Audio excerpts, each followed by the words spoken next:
Hello everyone, hope you all doing good. So there is this company wame to gift na hizi products ziko karibu kufika expiring date, so tunataka tupeane kwa children's homes.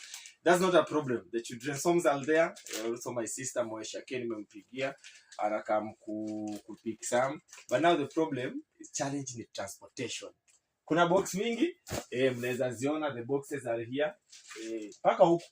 Hizi boxes ziko ni juu tunataka tu support watoto, but now mi naomba tu transportation peke yake, because I have a lot of children's homes that you know that we need to give these products today on Saturday and tomorrow on Sunday.